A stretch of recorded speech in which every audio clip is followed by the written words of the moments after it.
ട്രിവാൻഡ്രം അല്ലാത്തവരുടെ പ്രത്യേക ശ്രദ്ധയ്ക്ക് നിങ്ങൾ ഈ വീഡിയോ സേവ് ചെയ്ത് വെച്ച് നിങ്ങൾക്ക് ഉപകാരപ്പെടും. ട്രിവാൻഡ്രംകാരുടെ സ്വകാര്യ അഹങ്കാരമായ സ്ഥലത്തേക്കാണ് ഞാൻ ഇന്ന് നിങ്ങളെ കൊണ്ടുപോകുന്നത്. അവിടെ പോകാനുള്ള ട്രാഫിക് ഫ്ലോ കണ്ടാൽ എൻ്റെ പൊന്നുമക്കളെ അത്രയ്ക്കും തിരക്കാണ്.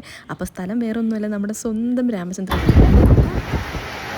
കാറ്റിന് വേണ്ടിയിട്ടുള്ള ഒരു കടയിൽ ഇതിന് മാത്രം എന്തിരിക്കുന്നു ചോദിക്കുന്നവരോട് ഈ കടയിൽ എല്ലാം ഉണ്ട്, അതാണ് സത്യമായ കാര്യം. പണ്ട് ഇതൊരു പെട്ടിക്കടയായിരുന്നു. ആ പെട്ടിക്കടയിൽ നിന്ന് ഇത്രയും ഔട്ട്ലെറ്റ് ട്രിവാൻഡ്രത്ത് വരാനുള്ള ഒറ്റ കാരണം ജനങ്ങളുടെ മനസ്സറിഞ്ഞൊരു കട തന്നെയാണ് കേട്ടോ. പിന്നെ തമിഴ്നാട്ടിലുള്ള ജയചന്ദ്രൻ്റെ ഏതോ അനിയനോ ചേട്ടനായിട്ടാണ് കേട്ടോ രാമചന്ദ്രൻ വരുന്നത്. അതുകൊണ്ട് ഇവിടുത്തെ സ്റ്റാഫ്സ് ഒക്കെ തമിഴന്മാരാണ്. പക്ഷെ എന്നാലും പാവങ്ങളാണ് കേട്ടോ. നമുക്ക് നല്ല ഫ്രീഡം എന്നൊരു സാധനം ഇവിടെ കിട്ടും. സ്റ്റാഫ്സ് ഇങ്ങനെ പുറകെ വന്ന് ശല്യപ്പെടുത്തത്തില്ല. നമുക്ക് ആവശ്യമുള്ള സാധനങ്ങൾ അവർക്ക് ചോദിച്ചവരെടുത്തരും. അതല്ലെങ്കിൽ നമുക്ക് ഇഷ്ടമുള്ളത് നോക്കിയും കണ്ടൊക്കെ എടുക്കാൻ പറ്റും. ബ്രാൻഡഡ് സാധനങ്ങൾ വേണം, അത് തിരക്കി വരുന്നവർക്ക് അത് കിട്ടുന്ന ഒരു കടയും, അതല്ല നോർമൽ ബഡ്ജറ്റ് ഫ്രണ്ട്ലി സാധനങ്ങൾ തിരക്കി വരുന്നവർക്ക് അത് കിട്ടുന്ന കടയാണ്. അതായത് പറഞ്ഞു വരുന്നത് ഏറ്റവും യൂസ്ഡ് സാധനങ്ങൾ ഇവിടെ കിട്ടും. ഇനി നമ്മുടെ കാര്യത്തിലോട്ട് വരുവാണെങ്കിൽ നമ്മൾ സ്കൂൾ ഇറക്കുന്നുണ്ട്, അതിനാവശ്യമുള്ള സാധനങ്ങളൊക്കെ എടുക്കാനാണ് വന്നത്. ബാഗ് കിട്ടപ്പോൾ എൻ്റെ സ്കൂൾ ജീവിതം എനിക്ക് ഓർമ്മ വന്നു.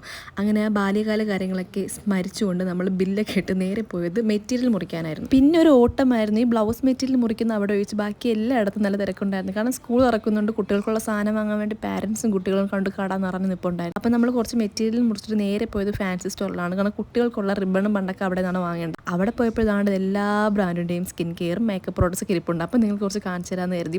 പിന്നെ കുറച്ച് സാധനങ്ങളായിട്ട് എനിക്ക് മനസ്സിലാവുന്നുണ്ടായിരുന്നില്ല, അതുകൊണ്ട് ഞാൻ ഇതൊന്നും വീഡിയോ എടുത്തു. എൻ്റെ അനിയത്തി ഇതാണ്ട് ഈ തിരുപ്പം എന്നല്ല ഇതിൻ്റെ പറയുന്നത്, അതെ തിരുപ്പത്തിനെ കാണിച്ചു തന്നിട്ട് എന്നെ കളിയാക്കുന്നുണ്ടായിരുന്നു. കണ്ടോ, ലിപ്സ്റ്റിക്കൊക്കെയാണ് ഈ വാരി കൂടി ഇട്ടിരിക്കുന്നത്. ലിപ്സ്റ്റിക്കും അതുപോലെ തന്നെ ലിപ് ലൈനറും കുറേ ഉണ്ടായിരുന്നു. മനസ്സുകൊണ്ട് ഇപ്പോഴും കുട്ടിയായിരിക്കുന്ന സ്റ്റെഫീനെയാണ് നിങ്ങൾ കാണുന്നത്. അത് കഴിഞ്ഞിട്ട് നമ്മൾ പോകുന്നത് കുറച്ച് അല്ലറ ചില്ലറ സാധനങ്ങൾ, ഈ ലഞ്ച് ബോക്സ് വാട്ടർ ബോട്ടിൽ, അതുപോലെ തന്നെ പെൻസിൽ, പെൻ, ഇറേസർ, അങ്ങനത്തെ കുറേ സാധനങ്ങളൊക്കെ ഉണ്ടല്ലോ. അതൊക്കെ വാങ്ങിച്ചിട്ട് ബില്ലിടാൻ തന്നെ കുറേ സമയം, കാരണം നല്ല ക്യൂ ഉണ്ടായിരുന്നു. എന്നിട്ട് ഇതൊക്കെ കഴിഞ്ഞിട്ട് നമ്മൾ നേരെ പലവ്യഞ്ജന സാധനങ്ങൾ വാങ്ങാനാണ് പോയത്. അതായത് ഫ്രൂട്ട്സ് ഉൾപ്പെടെ ബാക്കി എല്ലാ സാധനങ്ങളും അവിടെ നിന്ന് കിട്ടും. അത് കഴിഞ്ഞിട്ട് ഏറ്റവും ഇമ്പോർട്ടൻ്റ് ആയുള്ള കാര്യം അത് തന്നെ, ഭക്ഷണം. അത് കഴിക്കാനായിട്ട് നമ്മൾ നമ്മുടെ ബുർജ് മന്തിയിലാണ് പോകുന്നത്. അവിടെ പോയിട്ട് ഒരു മെക്സിക്കൻ മന്തി കഴിച്ചപ്പോഴത്തേക്കും ആശ്വാസമായി. അപ്പോൾ ഇന്നത്തേക്ക് അത്രയേ ഉള്ളൂ. അപ്പോൾ ട്രിവാൻഡ്രംകാർ ഇത് കാണുന്നുണ്ടെങ്കിൽ നമ്മുടെ രാമചന്ദ്രനെ കുറിച്ച് 2 വാക്ക് താഴെ കമൻറ്റ് ചെയ്യണേ.